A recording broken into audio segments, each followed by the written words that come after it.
Hey guys, Preacher 357 here again, coming to you today to show you how to clean a revolver. Specifically, we're going to be cleaning a Smith & Wesson Model 686 Plus. This is the special 357 edition in the 3-inch barrel that you can see here with the unfluted cylinder. I got this out and shot it a little bit today, so it needs to be cleaned up a little bit. So I thought I'd do a video on that. We did the video on the 1911 cleaning, which is very similar to how you clean any semi-automatic handgun.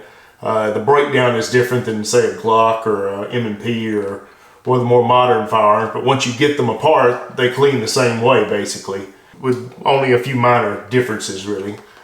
But a revolver is a different animal. Revolvers have to be cleaned a different way. They're easier in some regards and harder in some regards. It depends on how clean you want your gun to be, is a lot of it. I spend usually more time on a revolver than I do on a semi-auto. I take my time when it comes to my revolvers. The semi-autos, I don't worry as much about those.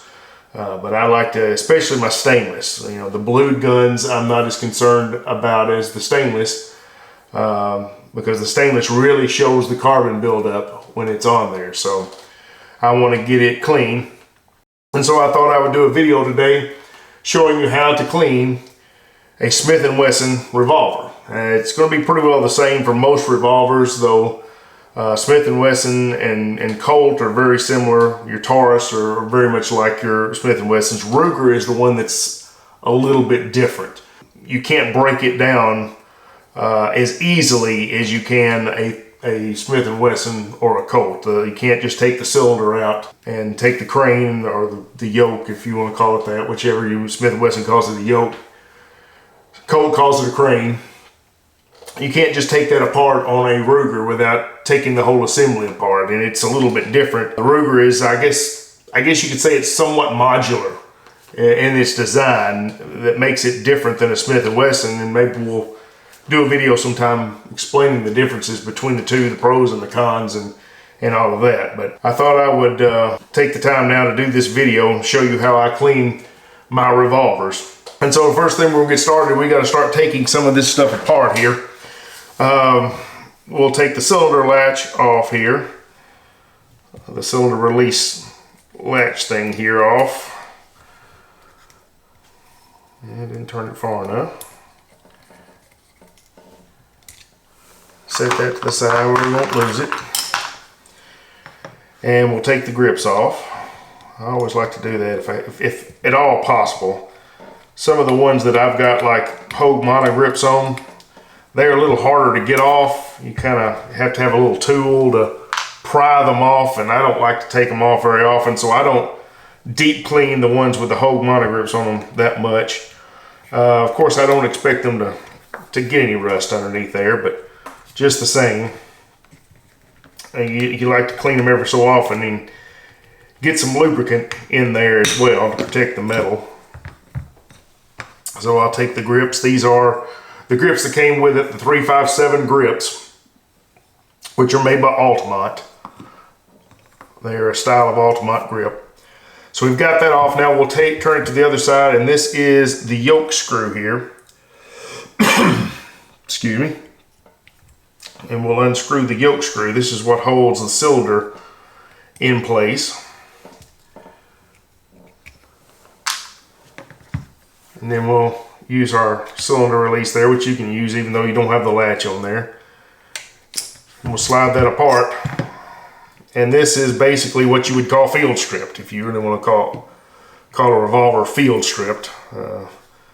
That's something that's usually used only with your semi-autos. You don't usually hear about people talking about field stripping revolvers, but I guess that would be field stripped if you were going to say a revolver was field stripped. And now at this point, I'm going to start getting this carbon that's not stuck on really good. And we'll take some ballast oil here. I'm almost out in this can. I'll have to grab me another can here in a moment. And I'll just start getting some of this that's in here on the face here.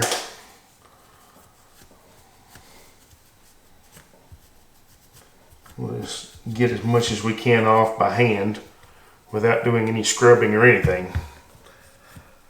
I like to try to get as much as I can off that's not just cooked on there from the heat of the round going off.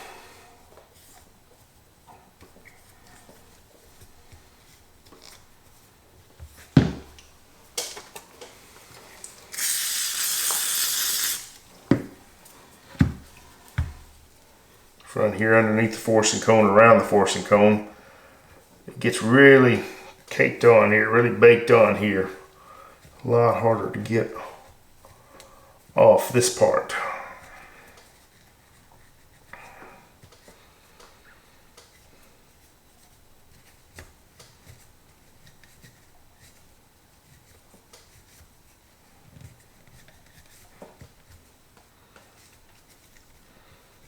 And some of it are just never going to get off. I mean, some of these areas are so tight in there, and I've scrubbed and done everything I can, and there's always just a little bit that remains, and may have just a hair bit of flame cutting right there at the top, on the top strap right above the forcing cone.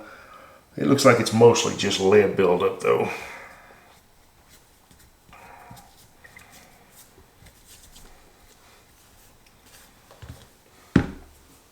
I'm going to go ahead and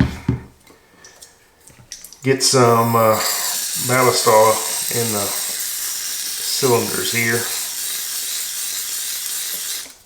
Let that be soaking in. You can get a little bit right in here. Some in the barrel as well. I get coated in ballast oil by the time I'm done. You can see it all over the place here. I know I'm messy, but I don't care. I care about cleaning the firearm. That's what I care about.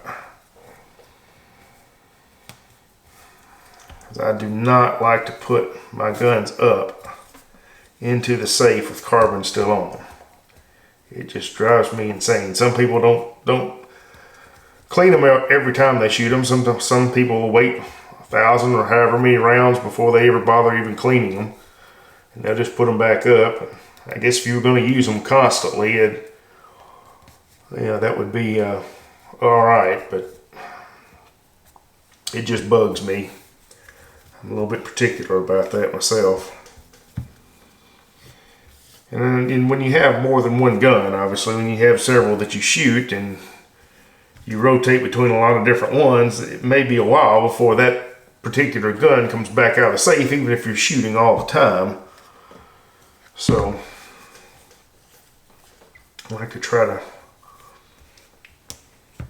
get them as clean and as much carbon off of them and get some lubrication on them, which is protection against rust, before I put them in the safe.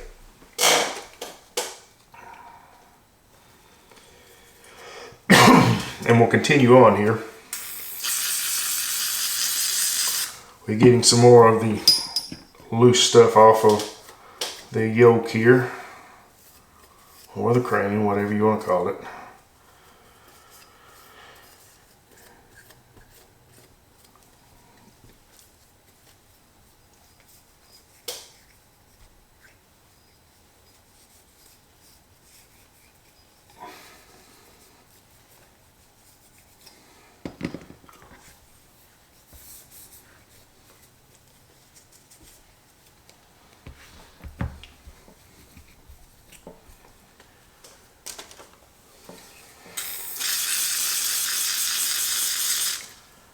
And we'll do the same thing for the cylinder. Up underneath the star there, up underneath the ejector here, ejector star. All these little crevices in here, they get carbon in them too.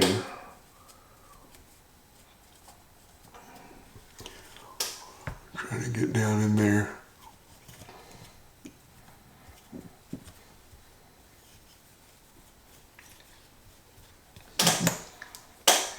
And there you can see a big issue when you look at the rear there of the cylinder. You see those carbon rings, those burn rings. Those are the biggest pain in a revolver owner's rear end right there. They bother me. Some people don't care, but they absolutely, positively bother me. So we'll do a little bit of scrubbing on that, and then I've got a magic weapon that I'll get out to use against those, as well as what we still have in here, if you can see that. I don't know if you can get a good look down into the revolver there.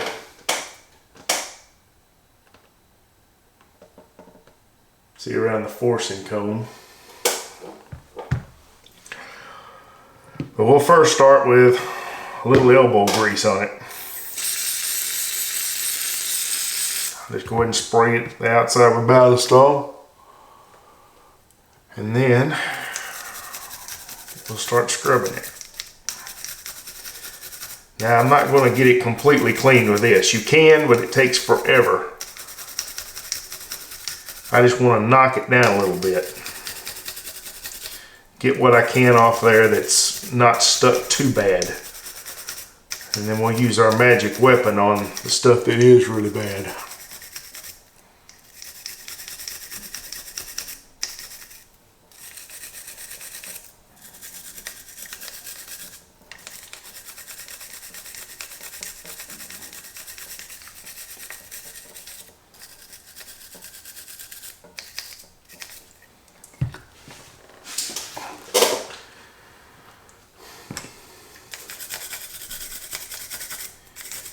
We're making a little bit of progress here, not much.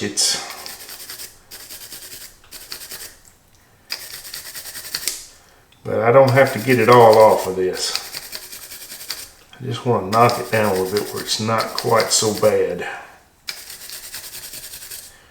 Only the stuff that's left is that which is really burnt on there.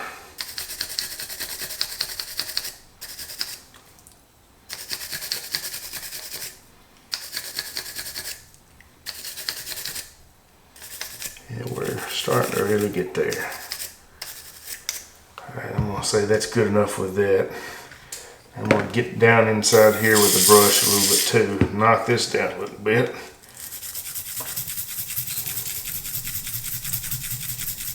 Right around this forcing cone where it really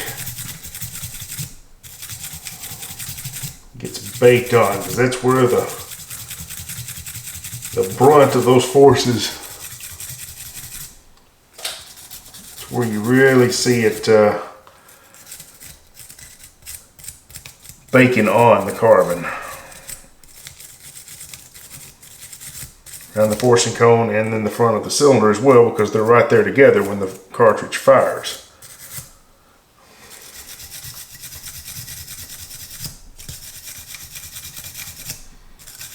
And that cylinder gap there, there's gases that goes out the side there. And that's what causes all of this. Revolvers are not vacuum tight. That's why you don't put your fingers beside the front of the cylinder of a revolver while you fire, and you'll come away burnt, or some of the big bores you might come away missing fingers.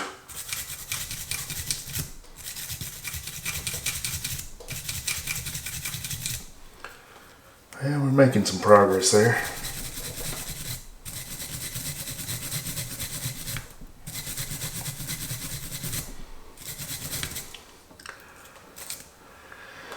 Alright. Now it's time to get the magic weapon out. If I can just find what I did with it.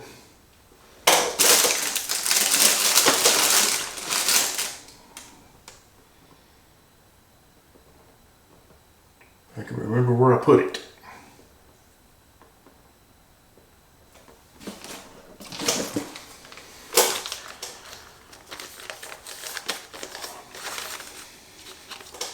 And of course it's birchwood casey, lead, and polishing cloth. Lead remover and polishing cloth. So we'll take us a piece of this, and usually I just tear me off a piece to use. And I put the rest up. That should be enough to do the entire thing there.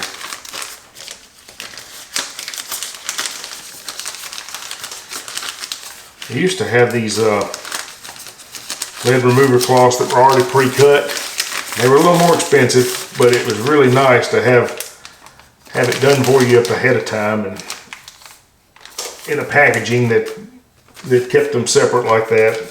It's a little bit more of a hassle, but I haven't been able to find those anymore, so I've had to go to the full-size cloths and just tear off what I want. Also, I'm talking about the gun cleaning patches. In the last video I talked about how much I liked them.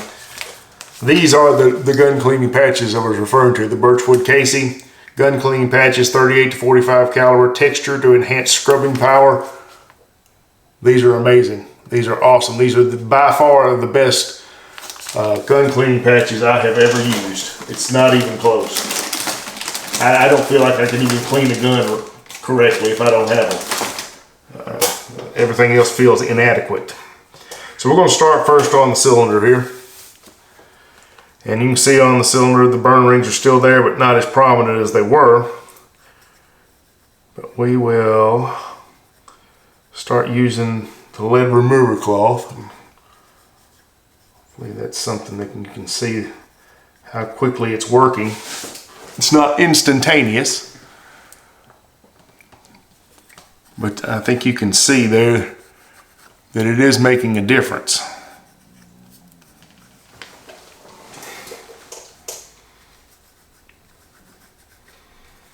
And we'll just keep rubbing this on there until the burn rings are pretty much gone. Now, even with the lead remover cloths, I don't know if I can get it completely where you can't see the outline. It becomes really, really faint though. But this revolver has so many rounds through it, and that some of them are just kind of there now, the outline of them a little bit. It's kind of polished the steel a little bit, I guess is what it is. It just the steel looks a little different now. And there's nothing on it. You can scrub it, you can do whatever you want, but you can still kind of see that outline where it's just changed the look of the metal or something. Just changed the look of the finish, I guess is what I'm really trying to say there. But we are getting there.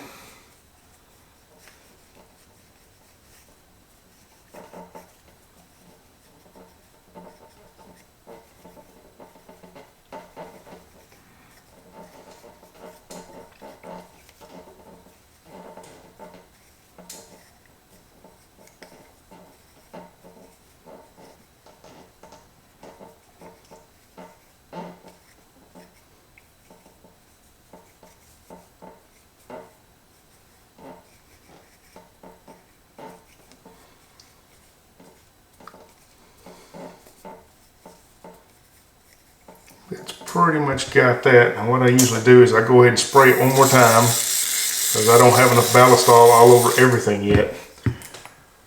And then I'll just scrub it one more time.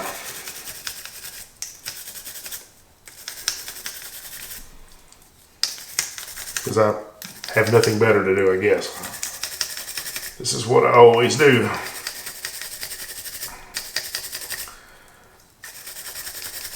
So if I always do it, I got to do it this time, right? You can't change your procedure up. Get old and set in your ways. And I'm getting there. May not be an old man yet, but I'm definitely not a young man. My body tells me every day. Getting more ornery all the time. I think that's got that pretty well. Now we'll use the lead remover cloth around the forcing cone as well. Try to get as much of this off as we can.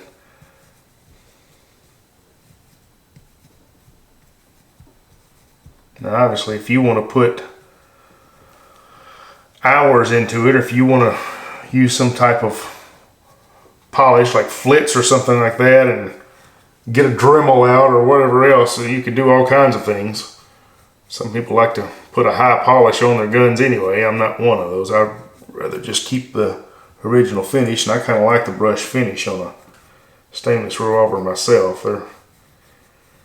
It's not jewelry. To me, it's a gun. It's something to be shot and not just something to be admired. And I know guys have got some really high dollar guns out there, and some of them are safe queens because of the value of them, and shooting them would decrease the value, and I understand that.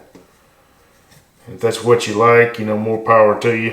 I'm not going to blame anybody for buying collectibles like that. I collect some things myself. But guns are something that I really just tend to want to shoot. I don't want one in such good quality that good condition. I'm sorry, I want good quality. I just don't want it in such good condition that I don't even want to shoot it. That's just not something that appeals to me. But if it does to you, then absolutely more power to you. It can be good investments, I guess. If you bought a Colt Python 30 years ago and kept it new unfired, you've increased them in value quite a bit over the last 30 years. So there's something to be said for it.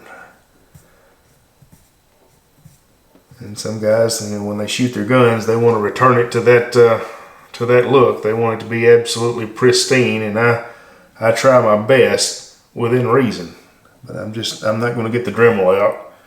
I'm not going to get a polish out and change the finish, and I'm not going to spend 4 or 5 hours doing it either. I just don't have that kind of time to spend on it. So I'm going to do the best I can, and some of this right here above the forcing cone may just end up having to stay, because I don't know that I'm going to get it all off.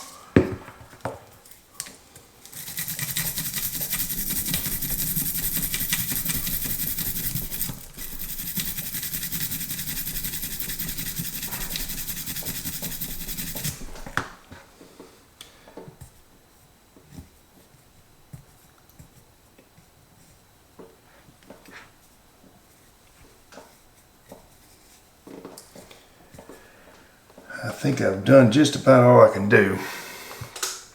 One thing I can do is something that, let me push it kind of down into the crevices there behind the forcing cone. See if I can get just a little more out.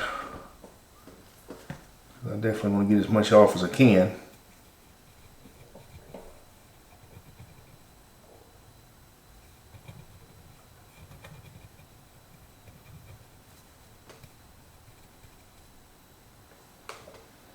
That looks like about all I'm going to do there.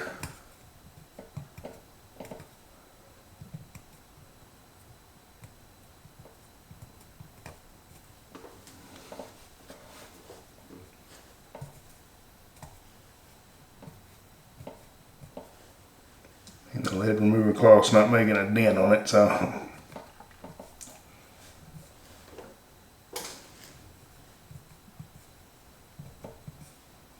And there's some different carbon removers you can use and put more time into it and probably get it off, but I've knocked it down to the point now where I'm fairly satisfied that that's going to do.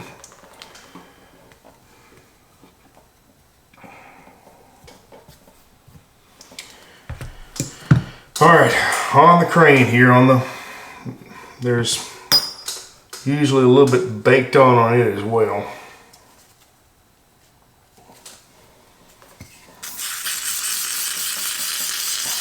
Can's just about gone. I got about a whole can's worth here on the table.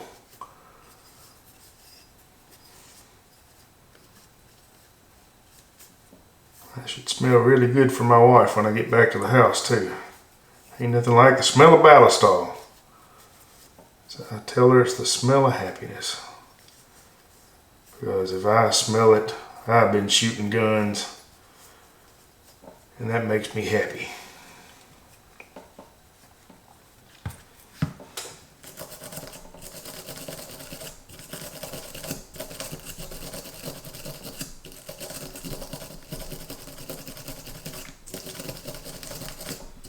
It's just about to come off there just with the brush.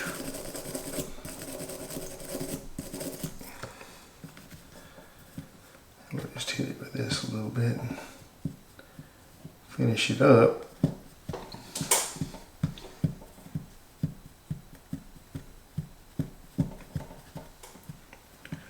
And that's pretty much going to get it.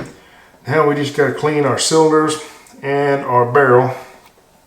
I've got a 38 caliber bore brush here, brass bore brush. Put it on my cleaning rod here. And I'm going to go ahead and get another can of ballast off because that one is dead.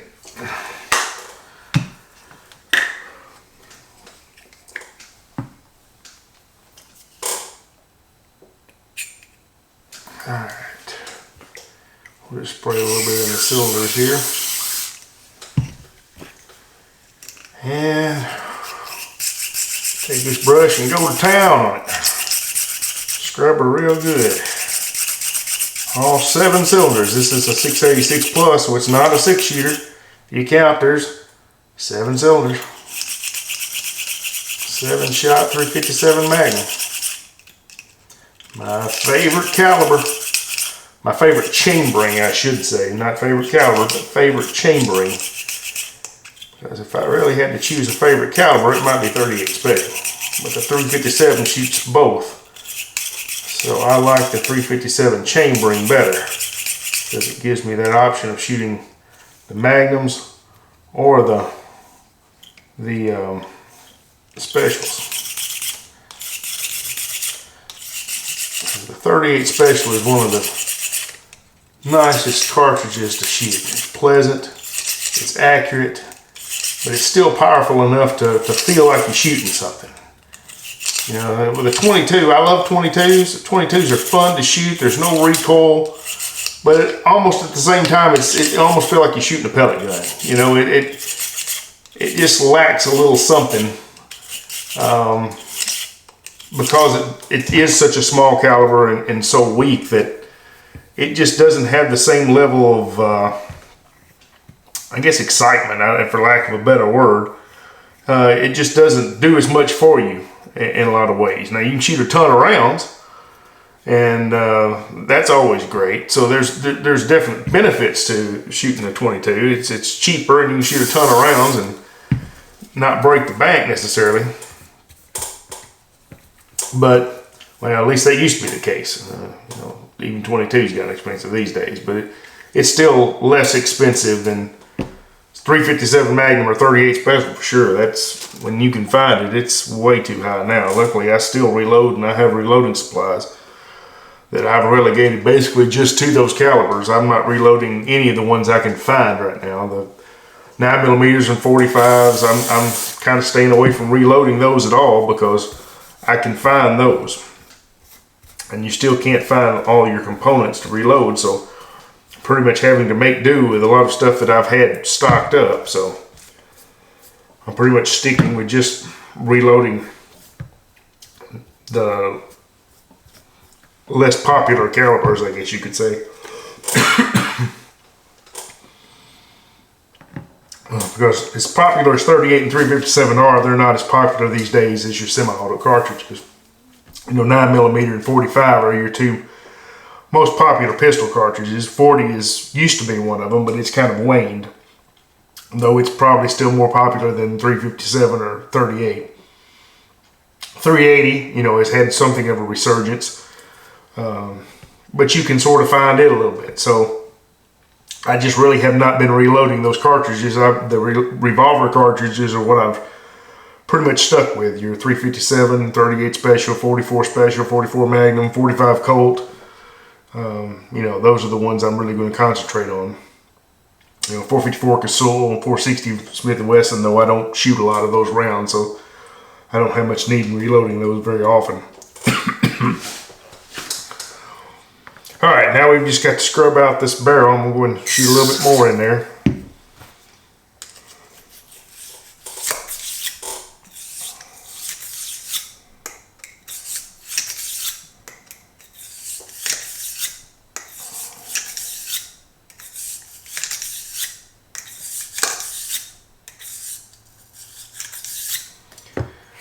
Alright, now we just need to get all that carbon out that we scrubbed. And so I'll start running patches through it until I'm satisfied that I've gotten enough carbon out.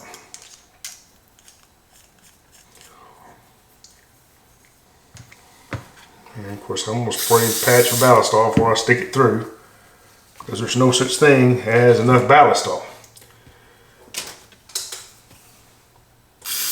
The more ballistol, the better. That's my way of thinking. Might think ballistol was sponsoring this video or something. I'm wearing a ballistol hat, talking about ballistol and slathering ballistol all over everything. You'd think that they were paying me to make this video, but they're not. Mainly because they have no idea who I am.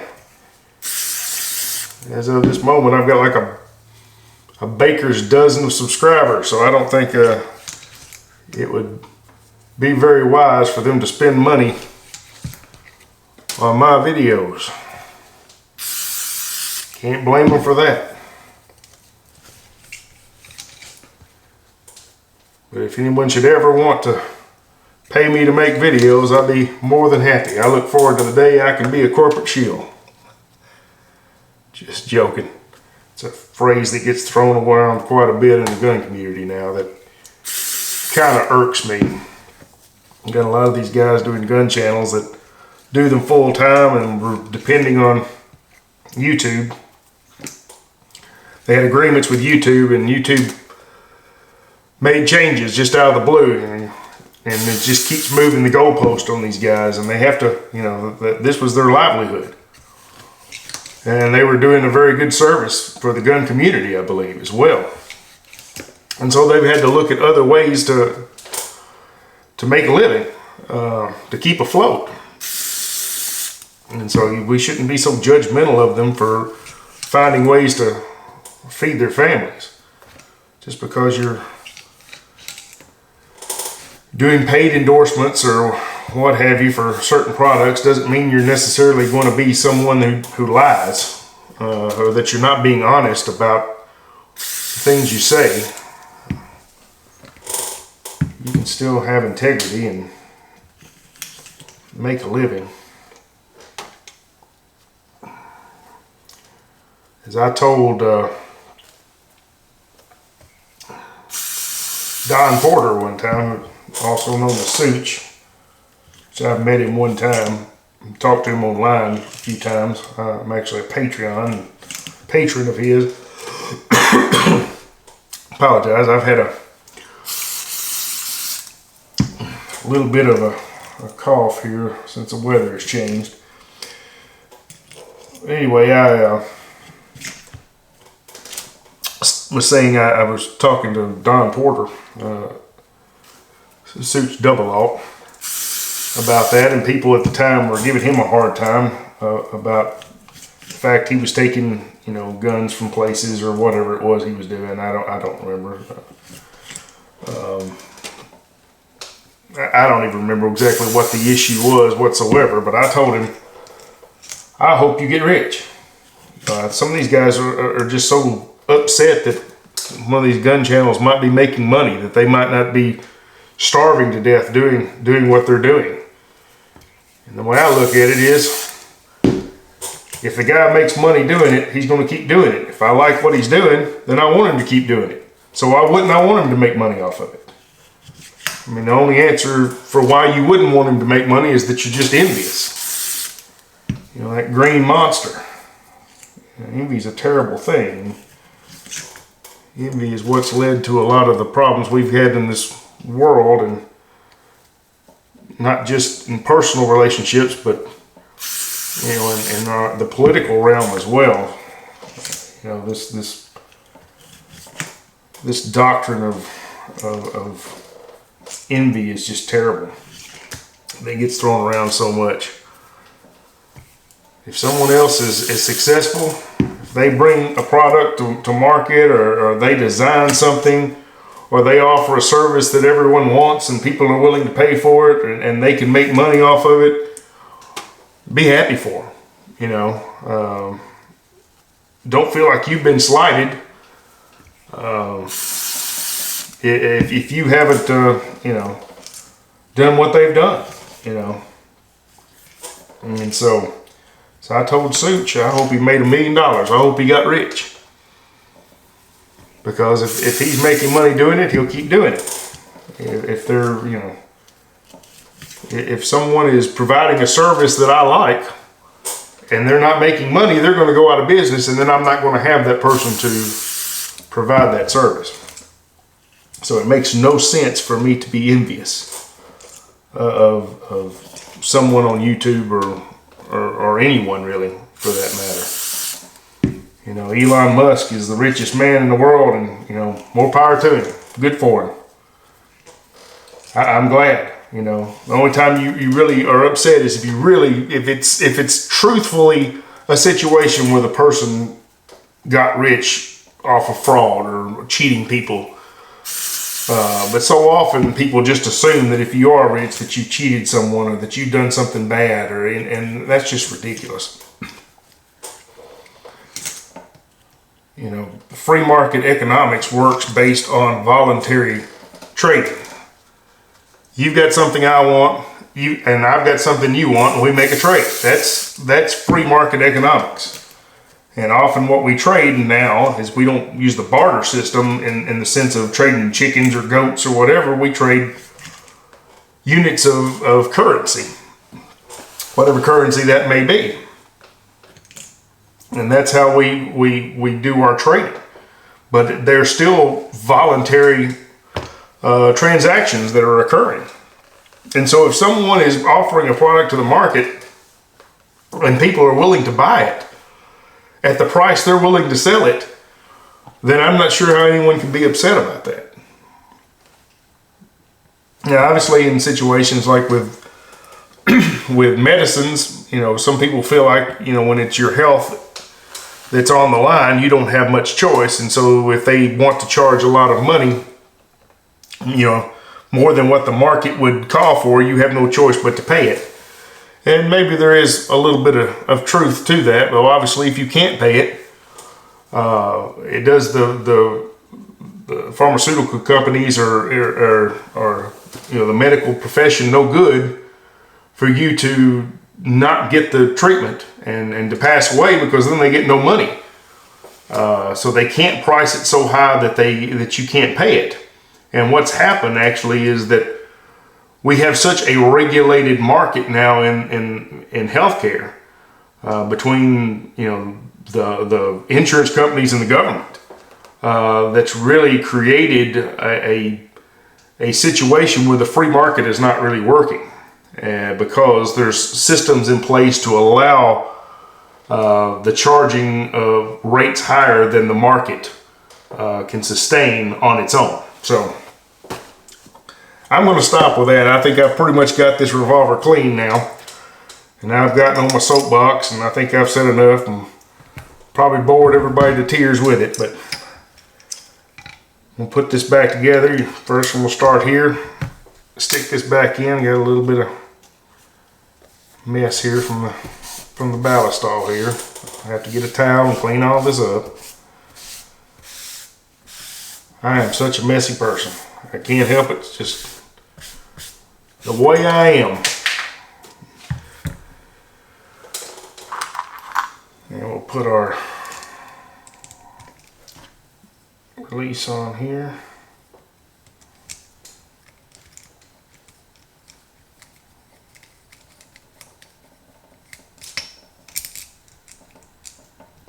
Well, I said we would.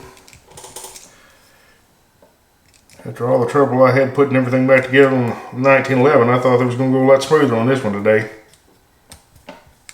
There it goes. At least I said it was. This one is just not wanting to go on. There we go. Just wasn't popping down all the way where it would catch. Now we'll put our yoke screw back in.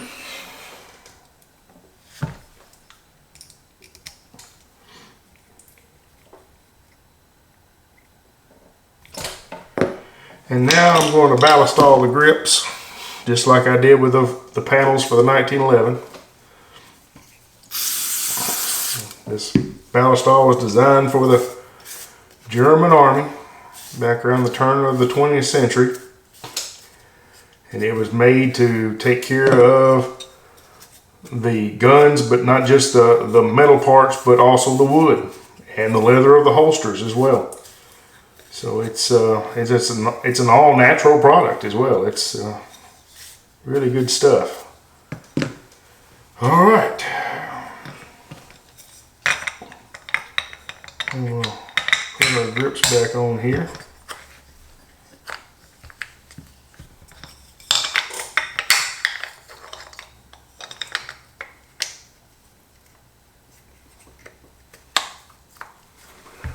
And we'll put our screw back in.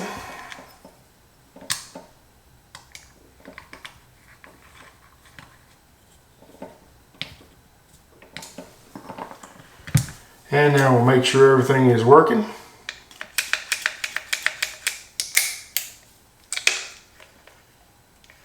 Turn it smoothly.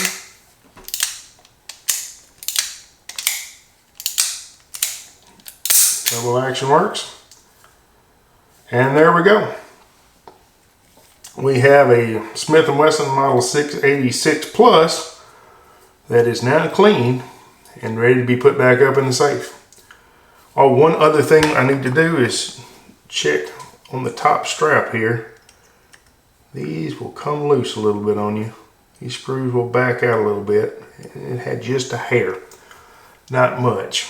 I think I put a little bit of purple Loctite on it last time, but it'd come out a little bit. So, all right, guys, we got our Smith & Wesson Model 686 Plus clean. Here she is, ready to go back in the safe. I appreciate y'all coming out. God bless, and we'll talk to you again next time.